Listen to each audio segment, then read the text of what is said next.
Bienvenido por aquí David Sánchez, una vez más transmitiendo desde El Paso, Texas, a través de Yara Ministries en esta nueva audición o transmisión de Aula Bíblica Cristiana.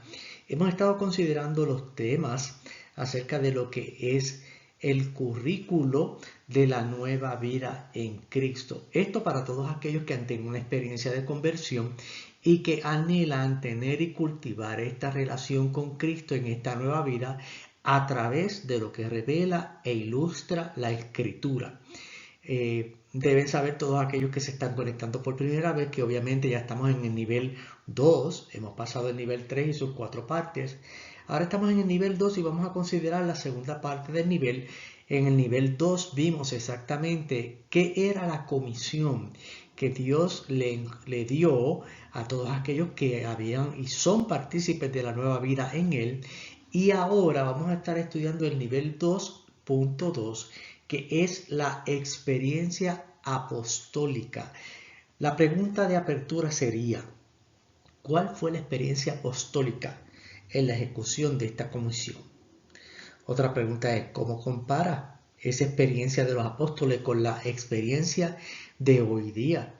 Si usted tiene realmente interés en conocer, es mejor ir a la Escritura. Pasemos de una vez a lo que dice la palabra de Dios para poder entender. Bueno, Marcos capítulo 13, versículo 14. Aquellos que están tomando apuntes y notas deben entender lo siguiente. El versículo dice, Jesús estableció a 12. Y lo que inmediatamente dice es para que estuviesen con él. Entonces, fíjese que el término estableció en otras versiones y traducciones, por ejemplo, en la nueva traducción viviente dice, eligió a 12. En la nueva versión internacional dice, escogió a 12. Dios habla hoy, dice, designó.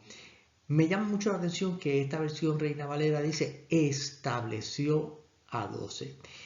Antes de que Jesús estableciera a 12 individuos, 12 personas, para enviarlos y comisionarlos a predicar, primero hizo que estuviesen con él. Antes de que Jesús comisionara a cualquiera de sus discípulos a efectuar la gran comisión que vimos en la sección pasada, primero enseñó. Segundo, modeló lo que enseñó. Tercero, capacitó a los que enseñó. Cuarto, activó con su Espíritu Santo a aquellos que había capacitado y finalmente los envió.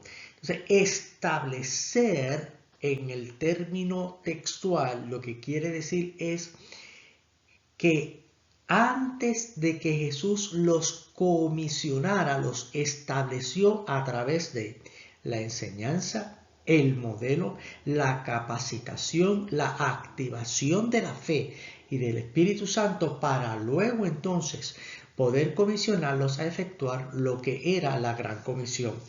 Note que este término esperar, para que estuviesen con él, debo decir. El término para que estuviesen con él determina, según la escritura, que hay también lo que se llama el esperar, es el requisito. Veamos, vamos a ver si lo podemos ver aquí. Okay. El requisito para poder efectuar la comisión es, una vez establecidos, esperar. Mire lo que dice Hechos capítulo 1, los versículos 2 y 4. Dice, antes de irse por medio del Espíritu Santo, dio instrucciones a los apóstoles que había escogido, los que había establecido, respecto a lo que debían hacer. Entonces aquí estamos enlazando. Ya los estableció. Aquí está diciendo a los que había escogido, les dijo, esperen a que se cumpla la promesa que mi Padre les hizo. Luego el versículo 4 dice, ustedes serán bautizados con el Espíritu Santo.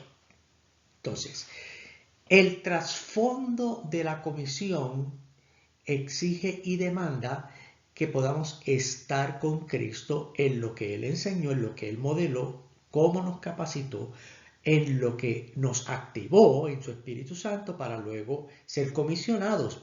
Pero en medio de todo ese espectro de cosas, también está la paciencia. Nos encomendó a que estando con Él, esperásemos que se cumpliera la promesa que Él había hecho a través del Padre. Entonces, ¿en qué consiste ese esperar según la Escritura? Me llama mucho la atención que Génesis, capítulo 2, versículo 5, dice de la siguiente manera. Entonces dijo Abraham a sus siervos, esperad aquí con el asno, y yo y el muchacho iremos hasta allí y adoraremos y volveremos a vosotros. Las palabras que Jesús les dio a los discípulos hacen eco bíblico a la experiencia que tuvo Abraham cuando fue a sacrificar a su hijo por medio de lo que Dios le pidió, sacrifícame a tu único hijo.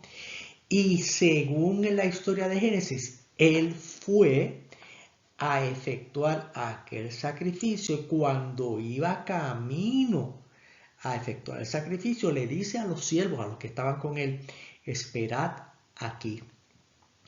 Mira lo que dijo Jesús, esperen a que se cumpla la promesa.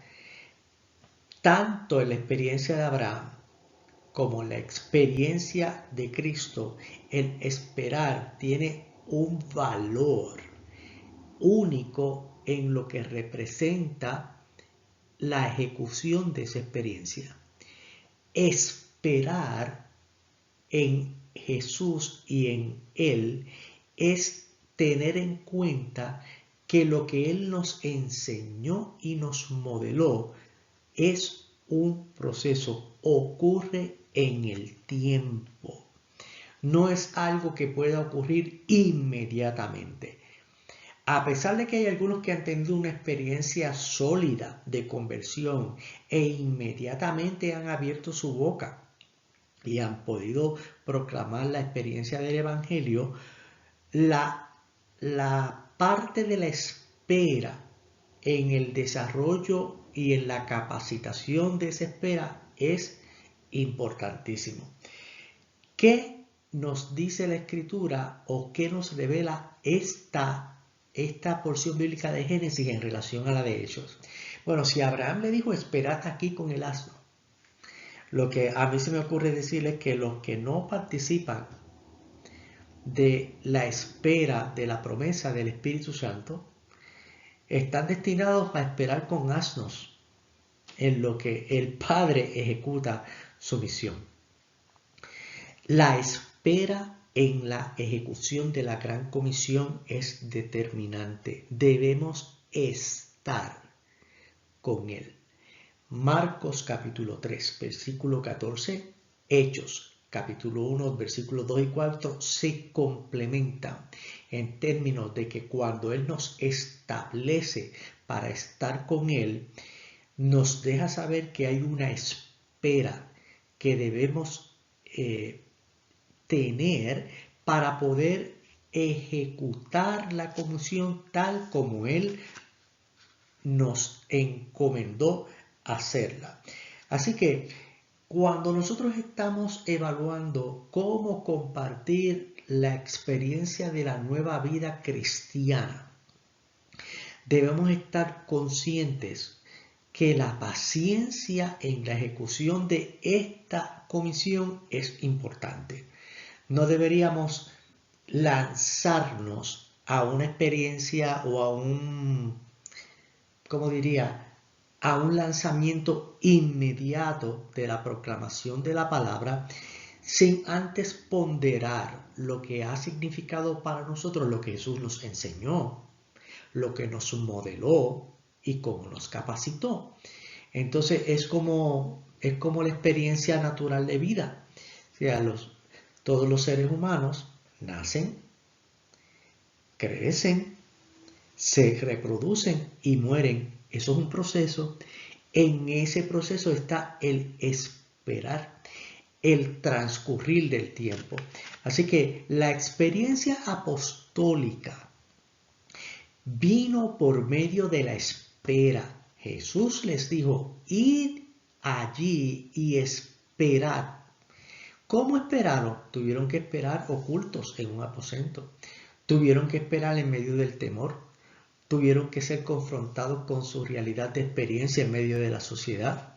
Tuvieron que experimentar no solo el temor, sino el asedio de todos aquellos que procuraban identificar a los cristianos, porque en el tiempo y en el momento de historia social, la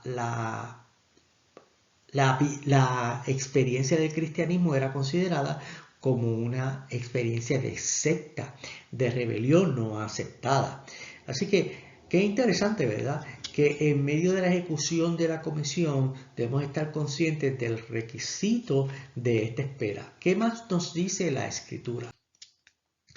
Hay un indicador. Aparte de que debemos esperar, hay también un indicador. El indicador son las cosas que hablamos.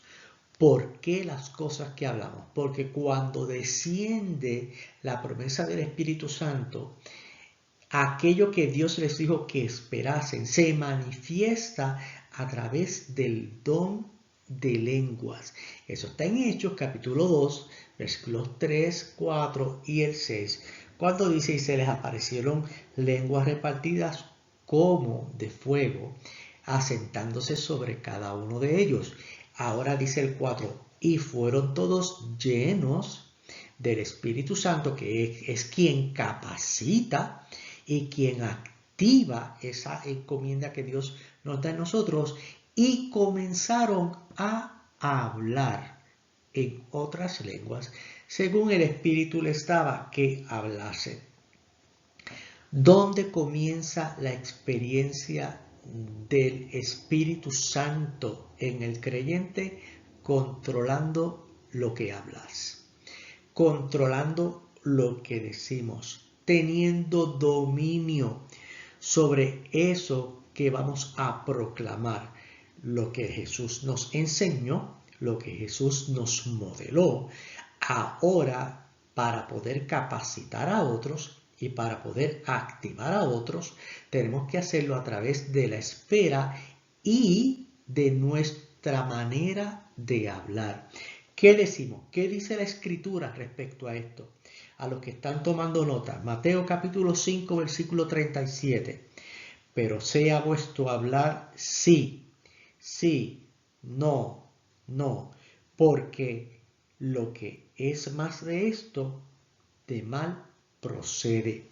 ¿Es sí o es no? Tenemos que ser claros, definidos, concisos, seguros en la respuesta que estamos dando. Mateo capítulo 12, versículo 34. Generación de víboras, ¿cómo podéis hablar lo bueno siendo malos? Porque de la abundancia del corazón habla la boca. Si no podemos tener dominio y control sobre las cosas que están en nuestro corazón y en nuestro pensamiento, no podremos controlar las cosas que decimos, porque de la abundancia del corazón habla la boca. Mateo 26, versículo 73. Un poco después, acercándose los que estaban allí, dijeron a Pedro, verdaderamente tú eres de ellos, porque aún tu manera de hablar te descubre. Nuestra manera de hablar descubre y delata realmente quiénes somos y cómo somos. Por eso la obra del Espíritu Santo es a través de lo que hablamos, porque ya al reflejar un cambio de esa nueva vida en nosotros y la transformación de nuestro corazón, nuestra manera de hablar cambia. Primera de Corintios, capítulo 14, versículo 19 dice, pero en la iglesia prefiero hablar 5 palabras con mi entendimiento para enseñar también a otros que 10,000 palabras en lengua desconocida. Cuando el Espíritu Santo ocupa y toma control sobre lo que los apóstoles hablaban. En otras palabras, lo que nos dice la Escritura o lo que nos refiere la experiencia es que aquellos que estaban oyendo podían entender en su propia lengua materna, en su propio idioma, el mensaje del Evangelio. No se trataba de una glosolalia o de una manera de hablar como hacen los bebés. No, era una manera de hablar que dirigía la atención a Jesucristo, al mensaje de salvación, y todos aquellos que estaban allí pudieron entender el mensaje que venía a través de Jesucristo y del Evangelio. Por eso, cuando nosotros estamos ejecutando o pretendiendo ejecutar la gran comisión, debemos estar claros en que no solo debemos ser pacientes con la experiencia y permitir que lo que Dios enseñó y modeló esté realmente madurado en nuestro carácter, sino que también el mejor indicador es las cosas que yo estoy hablando, aquello que estoy diciéndolo con firmeza, es con ambivalencia, estoy diciendo de una manera que sale de mi corazón, es lo que está aquí en mi mente, en mi corazón lo que estoy hablando, y realmente lo estoy haciendo con entendimiento o lo estoy haciendo simplemente porque me corresponde decir algo. Así que en la ejecución de la Gran Comisión debemos estar claros de estos dos pilares, lo que es el indicador y lo que es la espera. ¿Qué ocurrió en la experiencia de los apóstoles? Pues inmediatamente vino lo que se llama la oposición. Una vez ellos comenzaron a hablar sobre el Evangelio, hubo oposición.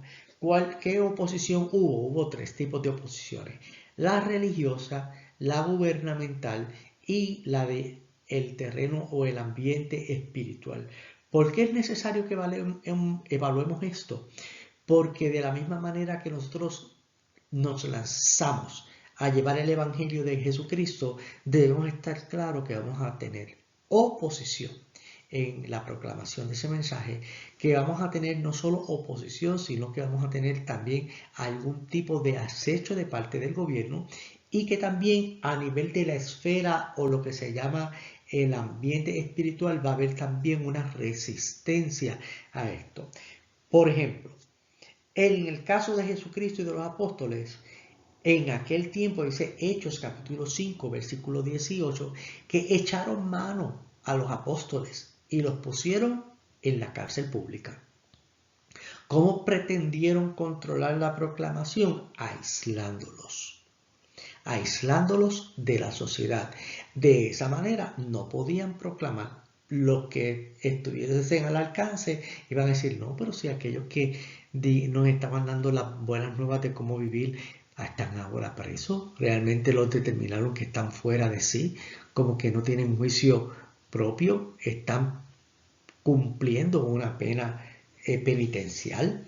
Entonces definitivamente la reputación va a estar amenazada. Va a haber un atento contra lo que representa la reputación personal en este aspecto. Es importante que estemos muy conscientes de que la proclamación del Evangelio puede provocar este tipo de aislamiento o a la misma vez afectar nuestra reputación. Por ejemplo, vamos a ver qué nos dice la palabra en Primera de Pedro, capítulo 3, versículos 14 y 15. Dice: mas también si alguna cosa padecéis por causa de la justicia, bienaventurados sois. Por tanto, no os amedrentéis por temor de ellos, ni os conturbéis, sino santificad a Dios el Señor en vuestros corazones. Y estad siempre preparados para presentar defensa con mansedumbre y reverencia ante todo aquel que os demande razón de la esperanza que hay en vosotros. Así que la manera de poder manejar la oposición religiosa, el aislamiento y el atento contra la reputación es presentando una defensa con mansedumbre y reverencia desde nuestro corazón. Eso es lo que está diciendo Pedro en primera de Pedro, capítulo 3, versículos 14 y 15. ¿Por qué es tan importante conocer esto? Porque la oposición más efectiva y a la misma vez vil viene exactamente del mismo sector religioso. ¿En qué se ha convertido la oposición del sistema religioso con respecto a la proclamación del Evangelio? En que se ha tornado en un manejo de objeciones. Objeto lo que dices porque pienso de esta otra manera o porque interpreto de esta otra manera.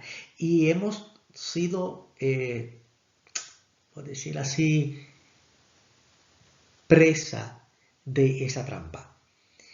Hemos, en lugar de proclamar el Evangelio, lo que hemos estado es manejando objeciones respecto al Evangelio. Es importante saber que no debemos caer en ese error ni desviarnos por ese camino. El segundo aspecto es la oposición religiosa del gobierno, que en este caso, según Hechos capítulo 12, versículo 1, dice que el mismo Herodes echó mano de algunos de la iglesia para maltratarlos, como para establecer un escenario público de asedio en el cual se vieran y se sintieran intimidados para tratar de oponerse y resistir lo que era la proclamación del Evangelio. Interesante porque dice que usó de la espada para matar a Jacobo en el capítulo 12 de Hechos. Quiero compartir esto con ustedes. Cuando esta nota, voy a leerla, dice: cuando Winston Churchill se vio perdido porque Hitler iba a invadir Inglaterra, dijo que lo único que le quedaba era orar y se armaron en todo el país de cadenas de oración. Iba en camino Hitler, pero nunca llegó. No se sabe qué fue lo que lo detuvo en el camino. Al parecer, una niebla muy intensa lo cubrió y se regresó para nunca más volver. Después de eso, la reina de Inglaterra dijo un pensamiento que hasta hoy mantienen: le temo más a un ejército de personas orando que a un ejército militar. La manera de poder enfrentar la oposición es orando.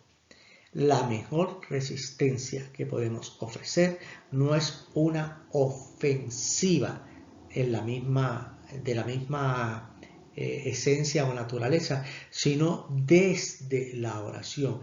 Cuando los apóstoles estuvieron esperando en aquel lugar la promesa, obviamente estaban en el proceso de oración que pedía el ritual judío. Luego, en la experiencia de Hechos, también dice que la iglesia estaba haciendo oración por Pedro cuando fue librado de la cárcel. La experiencia de la oración es indispensable para poder efectuar la comisión. Tratar de llevar a cabo la comisión ausentes a esa oración y ese respaldo de parte de Dios y del Espíritu Santo puede traducirse y puede resultar en un evento, no necesariamente en una comisión o en la orden. Finalmente, la resistencia a las huestes espirituales la vemos reflejada en Hechos capítulo 13, versículo 8, cuando dice que Elimas, el mago, les resistía y trataba de apartar de la fe al procónsul que estaba tratando de escuchar el mensaje a través de los apóstoles. ¿Qué nos dice la palabra? Que obviamente no tenemos lucha contra sangre ni contra carne, sino contra los principados, contra las potestades, los gobernadores de las tinieblas de este siglo, es lo que dice Efesios capítulo 5, versículo 12 y del 16 en adelante. Entonces, son huestes espirituales de maldad en las regiones celestes que exigen que nosotros estemos vestidos con la armadura de Dios para poder enfrentar y efectuar esta comisión. Hay un trinomio que deseo compartir con ustedes que nos ayudaría a enfrentar la oposición. Lo he definido como las 3 Ds. se llama o representa el decide, declara y determina. La declaración no es como la hemos entendido hoy día, de declara por fe que esto va a ocurrir y va a ser tuyo, no. Vamos a verlas una a una. Decide, ¿qué debemos decidir? Debemos decidir nuestra santificación. Es como dice Romanos capítulo 6, versículo 22, mas ahora que habéis sido libertados del pecado, tened como fruto la santificación, perfeccionando el temor de Dios en esa santificación. Entonces, una vez decidimos estar apartados para Dios, separados en esta enseñanza, en este modelaje, en esta capacitación que Él nos dio, luego podemos declarar a otros la decisión que hemos tomado por Cristo y luego debemos determinar resistir, enfrentando la batalla espiritual de la pureza. ¿Por qué de la pureza? Porque al nosotros decidir santificarnos, hemos decidido apartarnos de todo mal, por lo que debemos determinar hacer lo que es puro, como dice Filipenses. Por lo demás, hermanos, todo lo honesto, todo lo amable, todo lo que es de buen nombre, si hay virtud alguna, en esto pensad. Entonces, la comisión tiene como base este esperar, este dominio sobre lo que hablamos, esta decisión de santificarnos, esta voluntad de determinar mantenernos apartes en la pureza para que cuando vayamos a declarar el mensaje del Evangelio, cumpla Dios el propósito de Él tocando los corazones y transformando las vidas, porque lo único que nosotros podemos hacer es proclamar lo que Él hizo. Lo que Él hizo, entonces va a actuar en los demás para llevarlos a la convicción de pecado y para poder así rescatarlos de lo que es la ira y salvarlos de esta vida de pecado y hacerlos para sí un pueblo escogido. Bueno, para cerrando, vamos a comparar. Hablamos de que íbamos a ver la comisión y la experiencia apostólica. La gran comisión debe ser ejecutada mediante estas 3Ds: la devoción, la diligencia y la disciplina. Debemos hacerlo con fervor, diligentemente, con un sistema en el que nosotros podamos identificar a quién queremos alcanzar, orar por aquellos que queremos alcanzar y testificar a aquellos que deseamos alcanzar. La experiencia apostólica hace eco a esta gran comisión pasando el tiempo con Él, que fue lo que nosotros dijimos, es decidiendo realmente nuestra santificación, declarando lo que Él hizo por nosotros y determinando lo que estamos hablando. Solo con su Espíritu, solo escudriñando la palabra y solo creyendo en Él, vamos a poder ejecutar esta comisión tal como la tuvieron los apóstoles en el tiempo de los Hechos. Espero que hasta aquí esta presentación les haya sido de utilidad y que nosotros podamos estar conscientes y seguros de que al efectuar la comisión que Dios nos encomendó, no solo la efectuemos, sino que estemos conscientes que no la hagamos una gran omisión y que al ejecutarla podamos hacerla tal como dice la Escritura, procurando que los que oyen entiendan. Para eso hagámoslo con devoción, con diligencia, con disciplina. Decidamos estar santificados, declaremos a otros nuestra experiencia y determinemos lo que vamos a hablar de una vez. Continuaremos presentando el próximo nivel, que realmente ya sería el nivel 3, y vamos a estar hablando acerca de lo que es la disciplina del creyente. Ya nos veremos en la próxima sección. Espero que sigan orando por nosotros y que continúen conectados. Gracias una vez más. Hasta pronto.